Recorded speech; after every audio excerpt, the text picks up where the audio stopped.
नमस्कार, मेरा नाम माधुरी गुप्ता है, associate professor in political science, government college Dausa.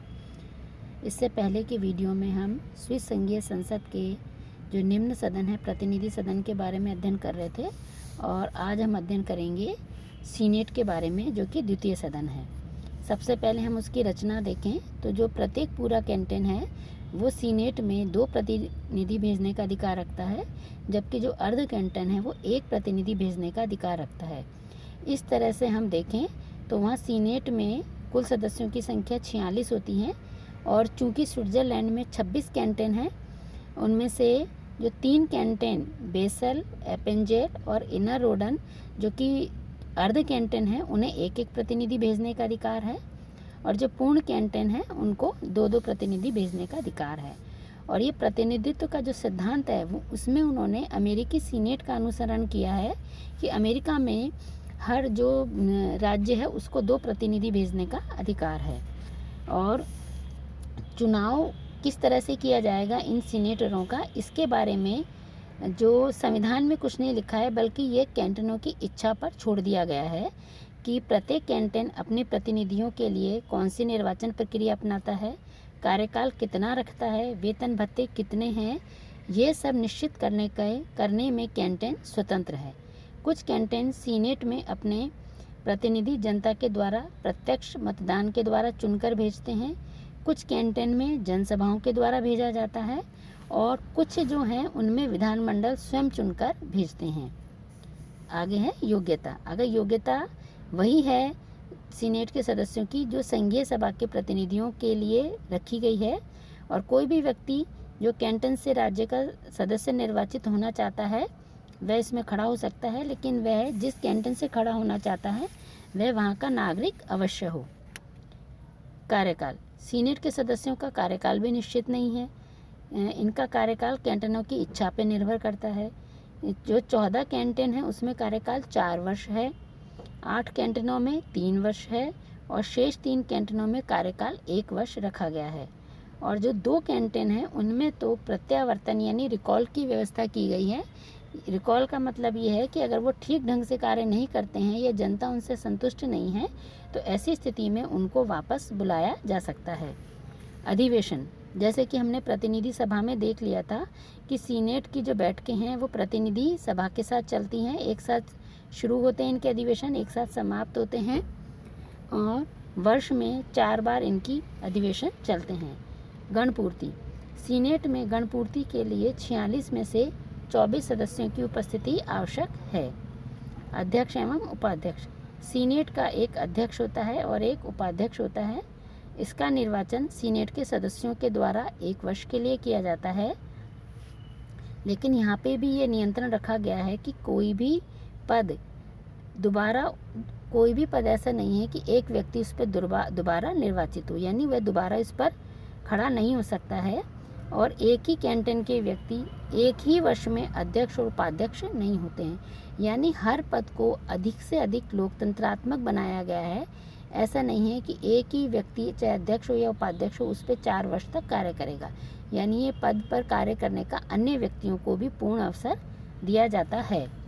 और जो अध्यक्ष की शक्तियां हैं वो प्रतिनिधि सभा के अध्यक्ष के समान ही हैं। सीनेट की भूमिका।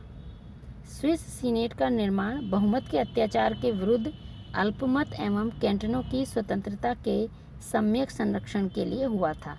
एक तो ये हुआ था कि जो प्रतिनिधि सभा में बहुमत होता है, और दूसरा है कि कैंटनों की स्वतंत्रता भी समाप्त नहीं हो, इसीलिए दूसरे सदन का निर्माण किया गया।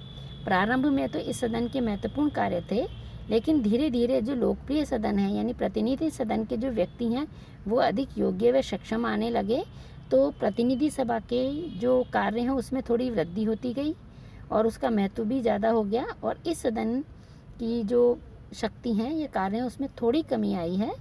और जो अमेरिकी सीनेट के समान इसके कोई विशेषाधिकार भी नहीं है।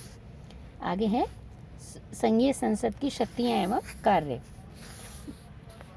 अगर हम देखें इनकी शक्तियों को तो नागरिकों तथा कैंटन के अधिकारों के अतिरिक्त संघ की सर्वोच्च शक्ति का प्रयोग संसद के द्वारा किया जाता है।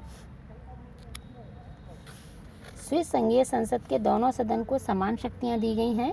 सभी शक्तियों का जो प्रयोग है वो सदन समान रूप से करते हैं और संसार में बहुत कम ऐसी संसदें हैं जहां की दोनों सदनों की शक्तियां बराबर हैं। आज हम पहली शक्ति पढ़ेंगे, विधायिनी शक्ति, जो कि हमें पता ही है कि स्विस संघीय संसद या कोई भी संसद हो, उसका मुख्य कार्य होता है कानून निर्माण करने का। और कानून निर्माण वो करती है कि संविधान के द्वारा जो संघीय अधिकार क्षेत्र दिए गए हैं उस विषयों पर उसको कानून बनाने का पूर्ण अधिकार होता है। और कानून बनाने के साथ साथ कभी कभी वह संघीय आधिकारिक आदेश भी पारित करती है और इन जो आदेशों पर लोक निर्णय की व्यवस्था नहीं होती, यानी जो आदेश दिए जाते हैं उस पर जनता के द्वारा कोई निर्णय की व्यवस्था नहीं होती है।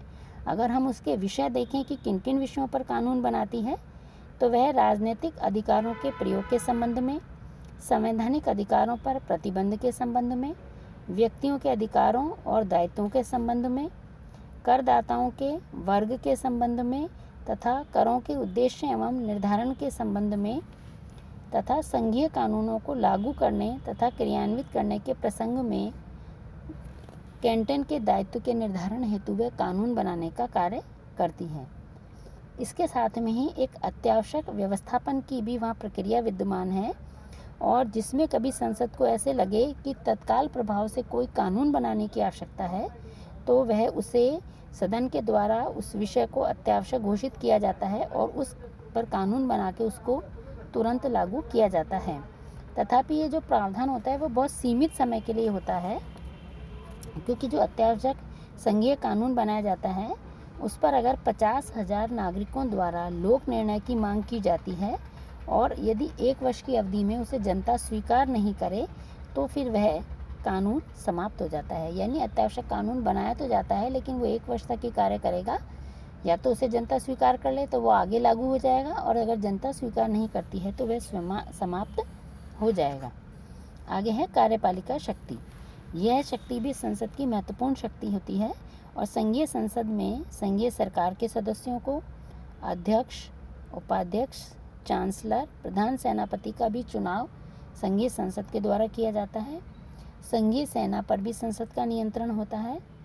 वह संघीय प्रशासन पर सामान्य निगरानी भी रखती है। वह संघीय विभागों के सदस्यों, संघीय दूतावासों के सदस्यों के वेतन भत्ते निर्धारित करती है। युद्ध की घोषणा एवं शांति की स्थापना भी करती है। हाँ, दूसरे देशों के साथ जो संधियाँ की जाती है संसद के द्वारा, जो कार्यपालिका के द्वारा, तो उसके लिए भी संसद का अनुमोदन आवश्यक है।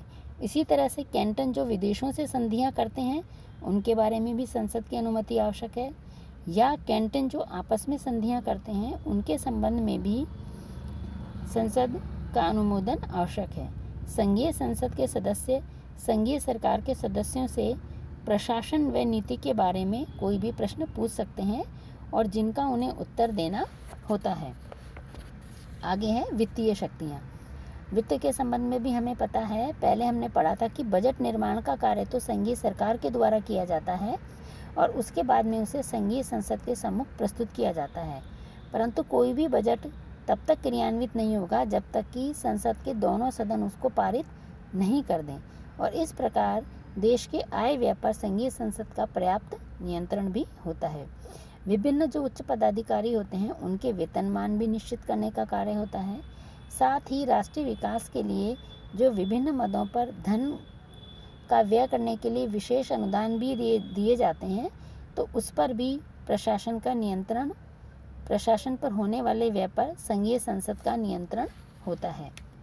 और यहाँ की संसद भी अन्य संसदों के जैसे कुछ न्यायिक कार्य भी करती है, जैसे कि वह न्यायिक प्रशासन का निरीक्षण करती है, वह जो विद्रोही हैं उनको आम माफ़ी प्रदान कर सकती है, वह जनता की याचिकाओं पर निर्णय देती है, वह संघीय सर्वोच्च न्यायालय के न्यायाधीशों का भी चुनाव करती है और विभिन्न संघीय प्राधिकारियों के बीच क्षेत्राधिकार के प्रश्न को लेकर अगर कोई मतभेद उत्पन्न होता है तो इस कार्य को भी देखने का कार्य संघीय संसद के द्वारा किया जाता है।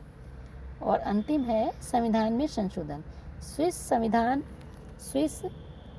संविधान में संशोधन तब किया जा सकता है कि जब इस हेतु संघीय संसद के दोनों सदन एक प्रस्ताव पास करें और उसका अनुसमर्थन मतदाताओं और कैंटनों के बहुमत से हो। यानी दोनों सदन साथ में मतदाता और कैंटन अगर स्वीकृति देंगे तो संविधान में संशोधन किया जाएगा। तो इस तरह से आज ये स्विस संघीय संसद के शक्तियों के बारे में अध्ययन किया था। आज का लेक्चर यहीं समाप्त होता है। धन्यवाद।